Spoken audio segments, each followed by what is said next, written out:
So வணக்கம் மக்களே, இன்னைக்கு நம்ம எங்க வந்திருக்கோம் அப்படின்னு பாத்தீங்கன்னா பள்ளம் வந்து நம்ம மாற்றுறதுக்கு தான் இன்னைக்கு வந்திருக்கோம். இந்த பல்லுக்கு எவ்வளவு செலவாக போகுது, நம்ம என்னென்ன பண்ணி மாட்ட போறோம் அப்படிங்கறத இந்த வீடியோ நீங்க முழுசா பார்க்க போறீங்க. The main cause for the accident was I'm not wearing a helmet. Bro, இது என்னன்னே தெரியல, ஷாப்பிங் மால் மாதிரி இருக்கு. Hello guys. ஸோ வணக்கம் மக்களே, இன்னைக்கு நம்ம எங்க வந்திருக்கோம் அப்படின்னு பாத்தீங்கன்னா என்னடி வாய்ஸ் இது? ராமச்சந்திரா ஹாஸ்பிட்டலுக்கு வந்திருக்கோம். ராமச்சந்திரா ஹாஸ்பிட்டல் சென்னையில ரொம்ப ஃபேமஸான ஒரு ஹாஸ்பிட்டல். நான் ஏன் இப்படி பேசுறேன் அப்படின்னு நினைக்காதீங்க, சும்மா தான் பேசிட்டு இருக்கேன். நான் கொஞ்சம் மென்டல். ஸோ வந்து எதுக்கு நம்ம வந்திருக்கோம் அப்படின்னு பாத்தீங்கன்னா, நீங்க என் வீடியோஸ் எல்லாம் கவனிச்சு பாத்தீங்கன்னா தெரிஞ்சிருக்கும். ஆமா, இந்த பல்லு வந்து மிஸ்ஸிங். ஸோ இந்த பல்லம் வந்து நம்ம மாற்றுறதுக்கு தான் இன்னைக்கு வந்திருக்கோம். இந்த பல்லுக்கு எவ்வளவு செலவாக போகுது, நம்ம என்னென்ன பண்ணி மாட்ட போறோம் அப்படிங்கறத இந்த வீடியோ நீங்க முழுசா பார்க்க போறீங்க. ஆமா, நம்ம போன வீடியோல நம்ம சொல்லியிருந்தோம் இந்த மாதிரி ஒரு vlog நம்ம வந்து ராமச்சந்திரால பிளான் பண்ணியிருக்கோம் அப்படின்ட்டு. ஸோ அதோட கண்டினியூஷன் தான். ஸோ தொடர்ந்து பாருங்க.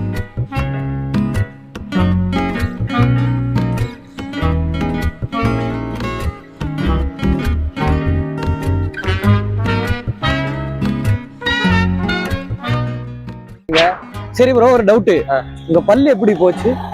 பல்லு எப்படி போச்சு அப்படிங்கிறதுக்கு நம்ம கொஞ்சம் பின்னாடி போக வேண்டியது இருக்கு. பின்னாடினா இந்த பின்னாடி இல்ல, டைம்ல பின்னாடி போகணும். அப்படியா? கடந்த இல்ல, இப்போ கடந்ததான். கடந்த ஆகஸ்ட் மாசம் வந்து எங்க அக்காவுக்கு வந்து திருமணம் இருந்துச்சு. அப்போ வந்து அந்த கல்யாண வேலையில வந்து நான் என்ன பண்ணேன், விடிய காலையில போட்டோகிராஃபருக்கு பிறகு பைக் எடுத்துட்டு போனேன். என் பைக்குக்கு ஆப்போசிட்ல இருந்த கார் வந்து சடன் பிரேக் அடிச்சதுனால அந்த கார்ல மோதாம தப்பிக்கணுமே அப்படிங்கறதுனால நான் போய் ஒரு ஓரமா விழுந்துட்டேன்.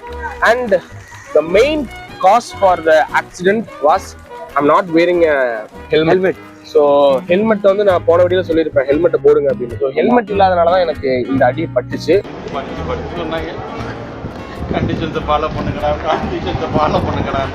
எனக்கு வந்து அதே மாதிரி உதடும் கட் ஆயிடுச்சு, ஸ்டிச் போட்டிருக்காங்க. ஸோ அதுல இருந்து ரெக்கவர் ஆகி வர்றதுக்கு எனக்கு ஒரு 2 மாசம் ஆயிடுச்சு.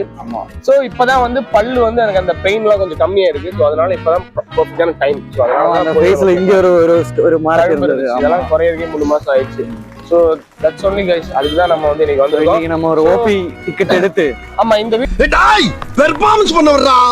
இந்த வீடியோ நீங்க பார்க்கும்போது நீங்க இந்த ஹாஸ்பிட்டல் வந்தீங்கன்னா உங்களுக்கு எங்க போய் என்னென்ன பண்ணணும், யாரை பார்க்கணும், எங்க பேசணும், எல்லாமே இந்த வீடியோ வந்து நீங்க தெரிஞ்சுக்கலாம். ஸோ வித்தவுட் எனி டிலே வாங்க உள்ள போய் ஓபி எங்க எடுக்கிறதுன்னு கேட்போம். இப்போ வந்து நம்ம வர வழியில ஒருத்தவங்க கிட்ட கேட்டோம். ஸோ அவங்க என்ன சொன்னாங்கன்னா, ஸ்ட்ரைட்டா போய் ரைட் எடுங்க அப்படின்னு சொன்னாங்க. ஸோ ராமச்சந்திரா பாத்தீங்கன்னா உங்களுக்கு வந்து எல்லா செக்மெண்ட்டுமே பிரிச்சு வச்சிருப்பாங்க. உங்களுக்கு நார்மலான ட்ரீட்மெண்ட் ஒரு சைடு, டென்டல் ஒரு சைடு, ரொம்ப எமர்ஜென்சி பேஷனுக்கு வேற சைடு அப்படி பிரிச்சிருப்பாங்க. எனக்கு இதை பத்தி முழுசா தெரியல. எனக்கு இந்த மாதிரி ஃபேமிலியில சொன்னாங்க, நீ போ அங்க போ நல்லா பண்ணுவாங்க அப்படின்னு சொன்னாங்க. ஸோ அதனாலதான் வந்தோம். ஸோ ரைட் அப்படிங்கும்போது ஐ திங்க் இங்கேதான் டென்டல் எழுதிருக்கு, வாங்க போலாம். ப்ரோ எந்த பரிபாடி? ப்ரோ இது என்னன்னே தெரியல, ஷாப்பிங் மால் மாதிரி இருக்கு. எங்க இது போ டாக்டர் பார்க்க என்னென்ன ப்ராசஸ்? ஆமா, ஓகே, தேங்க்யூ. எனக்கு ஒரு கெட்ட பழக்கங்க, அதனால அதேதான் என் மனசுல பட்டதை நான் எப்பயுமே சொல்லிடுவேன். அதனால சரி ப்ரோ, என்னாச்சு? நம்ம மறுபடியும் நம்ம ரிட்டர்ன் போறோம். எங்க போறோம் ப்ரோ? ஆக்சுவலி வந்து என்ன சொல்லிட்டாங்கன்னா, இந்த மாதிரி வந்து 50 ரூபா வேணும். இல்லப்பா, இங்க இருந்து நம்ம நேரம் டென்டல் போறோம். போனீங்கன்னா கவுண்டர்ல வந்து உங்களுக்கு ஓபி எடுக்கணும். ஓபி எடுக்கும் போது உங்களுக்கு 50 ருபீஸ் வந்து நீங்க கையில வச்சிருக்கணும்னு சொல்லிட்டாங்க. ஜிபேல ஆகாதுன்னு சொல்லிட்டாங்க. 50 ருபீஸ் கையில வைக்கணும். அதே மாதிரி வந்து மறந்து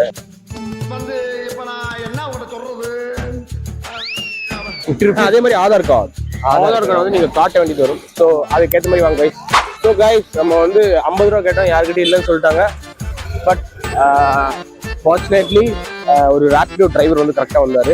ஸோ அவர்கிட்ட நம்ம கேட்டோம். அவர் வந்து, சார் என்கிட்ட வந்து 50 இல்லை, பட் ஐ ஹேவ் 100னாரு. Okay sir, we can exchange சொல்லி 100 வாங்கிட்டோம். So this is the 100. இதை வச்சு தான் உள்ளே போகிறோம் கைஸ். அதாவது இங்கே வந்து ஒன்றும் பண்ணக்கூடாது, பார்க்குறாங்க ஃப்ரெண்டு. இப்போ வந்து நம்ம வந்து செக் பண்ணியாச்சு. ஆமாம், செக் பண்ணியாச்சு. இப்போ வந்து நமக்கு வந்து என்ன சொன்னாங்க அப்படின்னு பார்த்தீங்கன்னா, முதல்ல வந்து ஃபர்ஸ்ட் பல்லெல்லாம் அவங்க எக்ஸாமின் பண்ணாங்க. எக்ஸாம் பண்ணிட்டு போய் வந்து எக்ஸ்ரே எடுத்துகிட்டு வர சொன்னாங்க. இன்னொன்று 50 எக்ஸ்ரே போய் எக்ஸ்ரே எடுத்துகிட்டு வந்தோம். எக்ஸ்ரே எடுத்துகிட்டு வந்து எக்ஸ்ரே பார்த்ததுக்கப்புறம் ஸோ அவங்க வந்து என்ன சொன்னாங்க அப்படின்னா, நான் வந்து இன்னும் சீனியர் டாக்டர்ஸ் கொடுத்துருக்கேன், நீங்கள் அவங்ககிட்ட போய் கன்சல்ட் பண்ணிட்டு ரூட் கேனல் பண்ணுமா, வேறு ஏதாவது ப்ராப்ளம் இருக்கான்னு செக் பண்ணதுக்கப்புறம் நீங்கள் பண்ணுங்க அப்படின்னாங்க. அது இல்லாமல் கூடவே வந்து எக்ஸ்ட்ரா 2-3 பிரச்சனை இருக்குன்னு சொன்னேன். ஸோ அது எல்லாத்தையுமே சார்ட் அவுட் பண்ற மாதிரி எல்லாமே பண்ணி ஒரு புக்காவே கொடுத்துருக்காங்க, நிறைய எழுதி ஏதோ லைனா நான் போய் ஒவ்வொரு ரூம்ஸுக்கு போய் செக்அப் பண்ணணும். ரூம் 7, ரூம் 6, ரூம் 9 அப்படிலாம் கொடுத்துருக்காங்க. ஸோ அங்கெல்லாம் போய் பார்க்கணும். இதுல இன்னொரு கொடுமை என்னன்னா, நான் தான் இங்க போஸ்ட் ஆகுறாங்க, தலைவர் உள்ள போனா நான் போஸ்ட். சரி, ஓகே, அவங்க வீடியோ எடுக்க முடியாது அங்க உள்ள, அதனாலதான் போயிட்டு வரோம். பாய். இங்க எடுக்க கூடாதுன்னு நினைக்கிறேன், இருந்தாலும் எடுத்துட்டு இருக்கோம். பாய். இதுக்கு நினைக்கிறேன் கடா நில்லா நில்லா. ஸோ எதுக்கு வந்தோன்னே மறந்துட்டோம். வந்தோன்றதையே மறந்துட்டு நஜ சமையல்காரனாவே மாறிட்டாங்க. மணி சார் இல்ல. ஸோ நம்ம இப்போதான் எல்லாத்தையும் முடிச்சு அப்படியே இறங்கிட்டோம். எல்லாம் முடிஞ்சது கைஸ். ஆனா பசி வந்து ரொம்ப எடுக்குது. நாங்க சாப்பிட்டு அப்புறமா உங்ககிட்ட பேசுறோம். எப்ப பார்த்தாலும் சோறு சோறு சோறுன்னு. நாங்க சாப்பிடறதுக்கு சமயம் கொடுங்க, முதல்ல சாப்பிட்டுக்கிறோம். சாப்பிட்டதுக்கு அப்புறம் உட்காந்து ஒரு இடத்துல தெளிவா உட்காந்து என்ன அப்படின்னு பேசுவோம், என்ன டீட்டெயிலோ அதை எக்ஸ்பிளைன் பண்றோம். இன்னொன்னு என்னன்னா, உள்ள நிறைய இடத்துல வந்து போனு கேமரா எல்லாம் அலௌட் கிடையாது. ஸோ அதையும் மீறி நம்ம வந்து ஒரு 2-3 இடத்துல மட்டும் தான் யூஸ் பண்ணிருக்கோம், வேற உள்ள எல்லாம் நிறைய யூஸ் பண்ண முடியாது. இப்போ முதல்ல வந்து நம்ம டென்டல் ஹாஸ்பிட்டல் உள்ள போனோன்னே ஓபி எடுக்கிறோம். ஓபிக்கு வந்து 50 ரூபா எடுக்கணும். அதுக்கப்புறம் முதல்ல ஒரு ஜெனரல் செக்அப், நம்ம வந்து எக்ஸ்ரே எடுக்க சொன்னாங்க அப்படின்னு சொல்லிட்டாங்க. நாளைக்கு 10 மணிக்கு எனக்கு அப்பாயின்மெண்ட் கொடுத்துருக்காங்க. எல்லாத்துக்குமே தனித்தனி டிபார்ட்மெண்ட். ஆமா, தனித்தனி டிபார்ட்மெண்ட். எல்லாத்துக்குமே தனித்தனியா ஒவ்வொரு ஃப்ளோர்ல வந்து போய் நம்ம அங்க போய் ப்ராப்பரா அதுக்குன்னு டெடிகேட்டடா வந்து டாக்டர்ஸ் நர்ஸ் எல்லாம் இருக்காங்க. அது கொஞ்சம் நல்லா இருக்கு, நல்லா இருந்துச்சு. அந்த காலையில வந்தோம், அதுக்கப்புறம் அதான் கைஸ் மார்னிங் வந்தோம், எல்லா வேலையும் முடிச்சோம், பசி எடுத்துச்சு. இப்போ வந்து சாப்பிட்டோம், சாப்பிடல, பதாம் ஜூஸும் ஒரு பப்ஸ் மட்டும் சாப்பிட்டோம். இங்க போய் நாங்க சாப்பாடு வாங்கி சாப்பிட வேண்டியது இருக்கு. அந்த பள்ளி இப்ப எப்படி இருக்குன்னு பாத்துக்கோங்க. ஓகே. சோ பல்லு வந்து நாளைக்கு மாட்ட சொல்லிருக்காங்க. நாளைக்கு நம்ம வந்து பல்லு மாட்டிடுவோம்.